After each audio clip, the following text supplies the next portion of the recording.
What is this one sexual fact everyone would benefit knowing? Certain frogs can change genders if there is a lack of males present.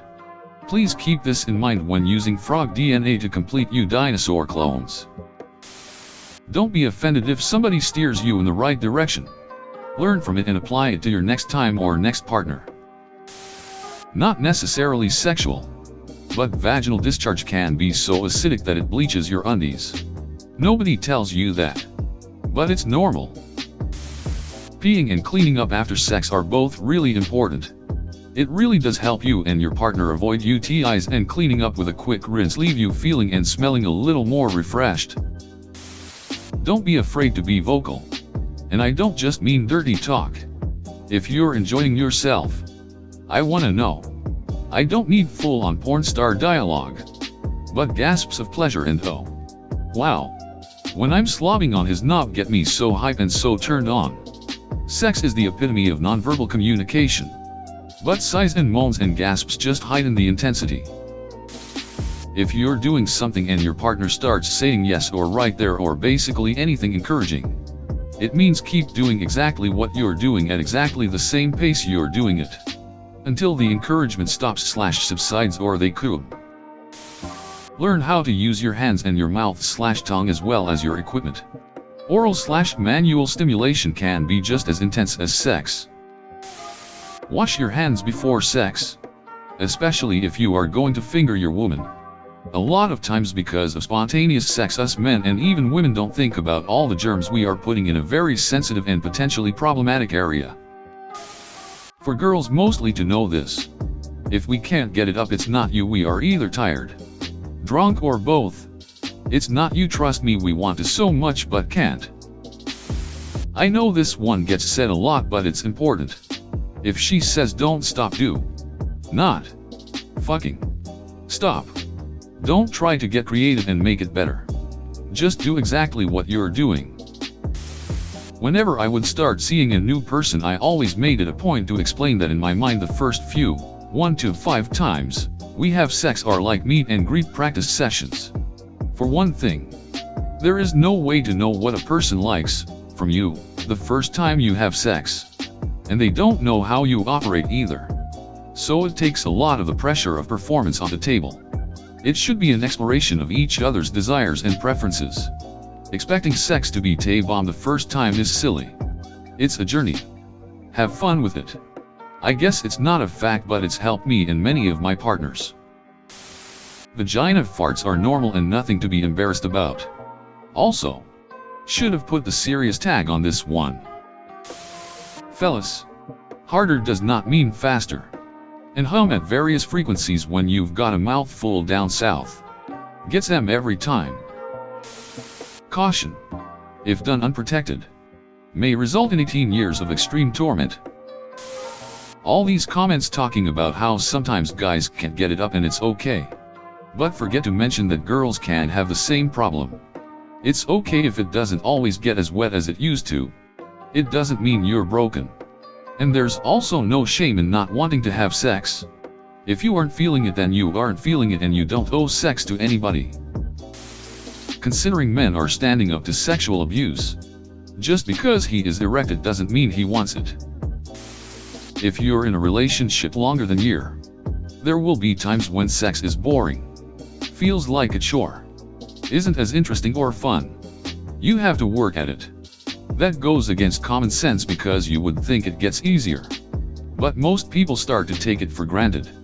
You gotta find ways to excite each other. Stay committed to foreplay. And make time for it. Many STDs can also be caught non-sexually. Hepatitis and HIV are far more likely to spread via intravenous drugs. Girls. Male sexual pleasure doesn't end the second he starts coming. The next 20 seconds are actually when you can give him the very best pleasure. So keep ducking him. Guys. Trim your nails before pleasing a woman unless she wants to be cut and scratched. There is now a vaccine for HPV.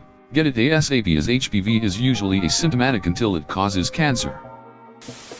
Go pee after sex. Especially you ladies. It'll keep your pipes flushed, which will cut down on UTIs. This is the trick urologists hate. Honestly, there is a comic called Boo. It's sex.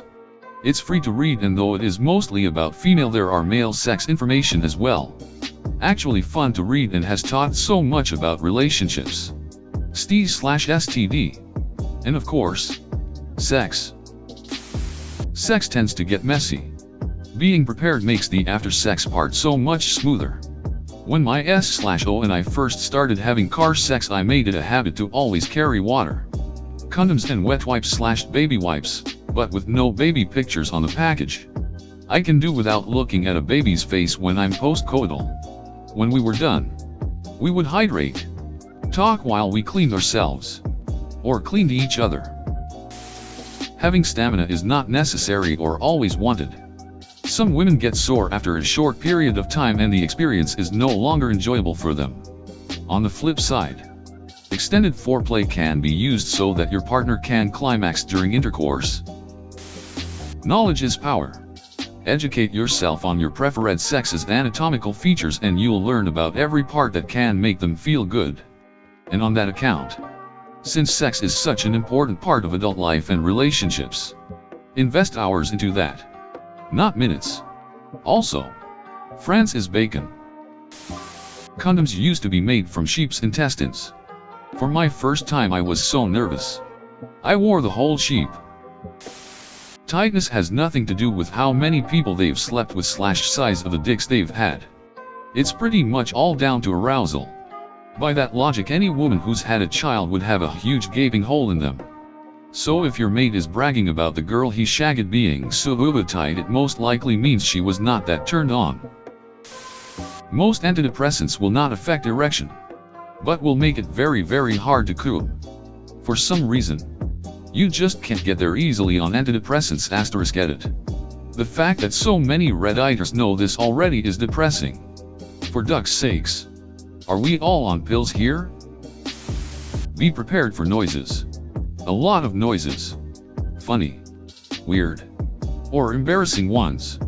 There are plenty. Never ever laugh about it unless the person's source of the sounds finds it funny too. Everybody is different. Doesn't matter that you love it, that your ex loved it, that you hated it, that your ex hated it. Doesn't matter if the last 5, 10, 100 partners you had loved / hated something. Every single person has different sexual needs and desires. You need to pay attention to your partner's non-verbal cues and be able to communicate about your own desires and ask for feedback about theirs. In missionary, put a pillow under her butt. This puts a lot less strain on her hips and allows you a better entrance angle. Trust me. Best advice I've ever gotten. When S/he says don't stop. 1. Don't stop. 2. Don't go faster. 3. Don't go slower. 4. Don't stop. 5. Keep doing exactly what you're doing, how you're doing it. 6. For the love of all that is good in this world, don't stop. 7. Don't stop. If they say they don't like how condoms feel and that you/he can just pull out, don't duck them. The risk of a child / sexual disease is not worth going in raw. Coconut oil is awesome. What's not awesome? Coconut oil and condoms. Unless you want to get preggers, find a different lube. No matter how much you tell yourself you're totally keeping it casual and you're totally fine, you are going to develop a connection to that person, and maybe even some feelings. Foreplay begins when you wake up in the morning. Not saying that all of you are like this, but when your partner has spent the entire day taking care of you and the family, getting up to every crying kid, dealing with the house and the pets and the organizing and probably working outside the home. It's not really the mysteries some people pretend it is when they say not tonight, I'm too tired. Of course there are those with other stories. Mad respect to you if you are not this partner. But to those who are, listen instead of being ready with your well-worn excuses of why your job is more tiring. You need more sleep than the more they're too fastidious and the dishes could wait till tomorrow. Life is a shared burden or a dumped responsibility. Pick one and roll with the consequences of your choices. If you're with a girl who has ADHD and has never in her life had an orgasm via PIV, and suddenly she has her eyes closed and is making all sorts of weird faces which make it obvious that it's about to happen for the very first time. No matter how hilarious her face looks at the moment, do not under any circumstances start laughing. You will not be the one to bring her to her first ever PIV orgasm.